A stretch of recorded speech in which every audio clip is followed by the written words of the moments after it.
అంటే వెలగలేరులో బుడమేర కూడా లేదని చెప్పేసి అన్నారు సార్.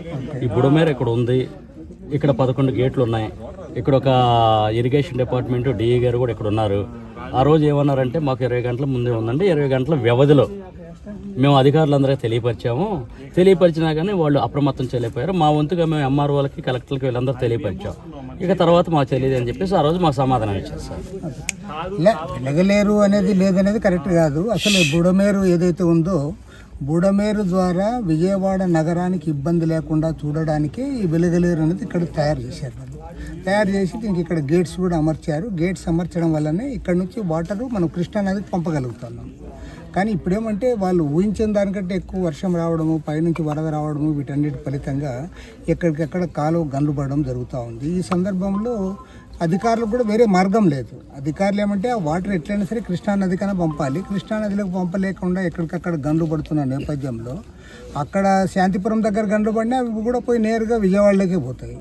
కాబట్టి వీళ్ళు ఇక్కడ ఎత్తారు, ఇక్కడి నుంచి పోయినాయి, అక్కడి నుంచి పోయినాయి, అన్నీ కూడా విజయవాడ నగరాన్ని ముంచినాయి. కాబట్టి ఇప్పుడు ఏమంటే ప్రభుత్వాన్ని మేము కోరేది ఇప్పుడు ఆ గవర్నమెంట్ చేసింది, ఈ గవర్నమెంట్ చేసింది, లేదా ఆ ముఖ్యమంత్రి ఈ ముఖ్యమంత్రి అనేది కాదు. సక్సెసివ్ గవర్నమెంట్స్ అన్నీ కూడా వీటిని మెరుగుదల చేయడంలో విఫలమైనాయి, తర్వాత మెయింటెనెన్స్లో కూడా విఫలమవుతూ ఉన్నాయి. కాబట్టి ఏమంటే ఈ మెయింటెనెన్స్ అనేది ఇక్కడే కాదు, మనం చూస్తే రాష్ట్ర వ్యాప్తంగా మన ప్రాజెక్టులు ఎక్కడైతే ఉన్నాయో ఈ ప్రాజెక్టులు అన్ని మెయింటెనెన్స్ కూడా మనం ఇవాళ వాటిని గాలికి వదిలేసాం. దానికి ఉదాహరణ ఇటీవలనే జరిగిన తుంగభద్ర ప్రాజెక్టుది. తుంగభద్ర ప్రాజెక్టు గేట్ నెంబర్ 19 అది కొట్టుకొని పోయింది. దాని బాధ్యులు ఎవరని చెప్తారు. కాబట్టి ఏమంటే ఇవాళ మనం స్పష్టంగా అదేవిధంగా గతంలో కడప జిల్లాలో అన్నమయ్య ప్రాజెక్టు, పింఛా ప్రాజెక్టు 2 ప్రాజెక్టులు కూడా కొట్టుకొని పోయినాయి. దాదాపు 40 మంది చనిపోయారు. కాబట్టి ఏమంటే ఇవాళ ప్రభుత్వాలు, పార్టీలు ఒకరి మీద ఒకరు తప్పులు వెతకడం కాకుండా అందరం కలిసి ప్రభుత్వానికి సరైన సూచనలు ఇచ్చి ఇప్పుడైనా సరే ప్రభుత్వం మెయింటెనెన్స్ కోసం ప్రయత్నం చేయాలి. రెండోది ఏమంటే ఇవాళ ఈ బుడమేరుకు సంబంధించి నాకు అర్థమవుతున్నది, ఇవాళ బుడమేరు పైన ఆక్రమణలు ఉన్నాయని చెప్పి అన్ని రాజకీయ పార్టీలు అధికార పార్టీతో సహా అంగీకరిస్తూ ఉన్నాయి. కాబట్టి మరి ఈ ఆక్రమణలు తొలగించాలా లేదా అనేది అది ఒక కృతనిశ్చయంతో కూడిన నిర్ణయం చేయాలి. దాన్ని చేయాల్సింది ఇవాళ అధికారంలో ఉన్న వాళ్ళు చేయాల్సిందే తప్ప గతంలో అధికారంలో ఉన్న వాళ్ళపైన మేము విమర్శ చేస్తామంటే అది దానికి పరిష్కారం కాదు, అది సమాధానం కానే కాదు. కాబట్టి మేము గవర్నమెంట్ కోరేది ఏమంటే ఇవాళ మేము మొత్తము మా పార్టీ రాష్ట్ర నాయకత్వము, అదేవిధంగా 3 జిల్లాలు ఎన్టీఆర్ జిల్లా, కృష్ణా జిల్లా, ఏలూరు జిల్లాల నాయకత్వము, మన రైతు సంఘం నాయకత్వము అందరం కలిసికట్టుగా తిరిగి ఇంజనీర్లతో కూడా మేము సంప్రదిస్తూ ఉన్నాం, జర్నలిస్టులతో కూడా మాట్లాడుతూ ఉన్నాం, ఇతర నిపుణులతో కూడా మేము చర్చించి ఒక సమగ్రమైన నివేదిక తయారు చేస్తాం. ఈ సమగ్రమైన నివేదికను ముఖ్యమంత్రి గారికి సమర్పించి తద్వారా ఆయనపైన ఒత్తిడి వేస్తాం, వాటిని అమలు చేయాలి. మేము స్పష్టంగా కోరుతున్నది ఒకటే, ఇవాళ బుడమేరు ప్రాంతాన్ని కూడా కాపాడాలి, కొల్లేరు ప్రాంతాన్ని కూడా కాపాడాలి. ఎందుకంటే కొల్లేరులో కూడా నీళ్ళు పోకుండా వెనక్కొస్తానని చెప్తా ఉన్నారు. కాబట్టి ఇవాళ బుడమేరు టు కొల్లేరు మా ప్రయాణం సాగుతుంది. అన్నీ కూడా మేము నోట్ చేసుకుంటా ఉన్నాము. మేము నోట్ చేసుకున్న వివరాలన్నీ కూడా ముఖ్యమంత్రి గారి దృష్టికి తెస్తాము. తెచ్చి ఈ ప్రభుత్వానికి మేము కోరేది ఏమంటే కనీసం ఈసారి బడ్జెట్లోనైనా, ఎందుకంటే ఇప్పుడు మీరు బడ్జెట్ ఎట్లా రేపు సెప్టెంబర్లో పెట్టాలి కాబట్టి ఈ బడ్జెట్లోనే రాష్ట్ర వ్యాప్తంగా ఎక్కడైతే ప్రాజెక్టులు ఉన్నాయో ఆ ప్రాజెక్ట్ మెయింటెనెన్స్ కోసం ప్రయారిటీ ఇవ్వమని కోరుతాము.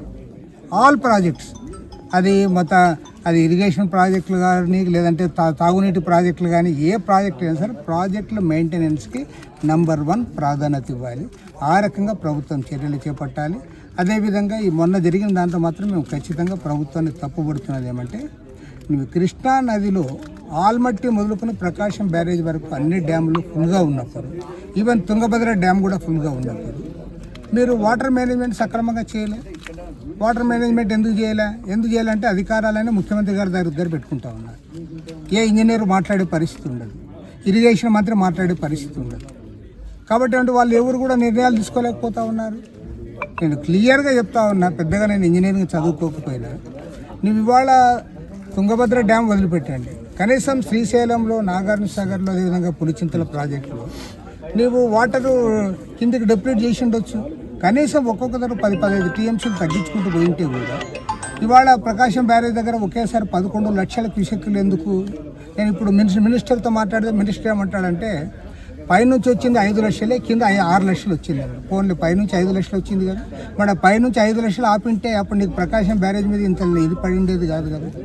కాబట్టి ఏమంటే వీటన్నిటిపైన కూడా ఇవాళ ఒకరిపైన విమర్శలు, ఇంకొకరిపైన నిందన లేదు కాకుండా దానిపైన సమగ్రమైన సమీక్ష జరగాలి, నిష్పాక్షిక దర్యాప్తు జరగాలి.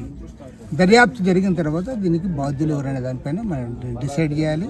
నేను మాత్రం ముఖ్యమంత్రి గారి విషయంలో ఒకటి మాత్రం తప్పు పడతా ఉన్నా, అధికారాలు మీరు డిస్ట్రిబ్యూట్ చేయండి కిందికి. ఏ ముఖ్యమంత్రి వచ్చినా ఏ గవర్నమెంట్ వచ్చినా మన రాష్ట్రంలో జరుగుతున్నదేమంటే ప్రతి నిర్ణయం కూడా ముఖ్యమంత్రి చేయాలంటున్నారు. అది తప్పది. కింద వాళ్ళకి నిర్ణయాలు చేసి అధికారాలు ఇవ్వండి. గతంలో జగన్మోహన్ రెడ్డి చేసిన తప్పదే, మళ్ళీ మీరు అదే తప్పు చేస్తూ ఉన్నారు. కాబట్టి కింది వాళ్ళకి అధికారాలు లేనందువల్ల వాళ్ళు ఎలాంటి నిర్ణయాలు తీసుకోలేకపోతూ ఉన్నారు. కాబట్టి ఆ దిశగా మేము రేపు ముఖ్యమంత్రి గారిని కూడా కలిసి చెప్తాం.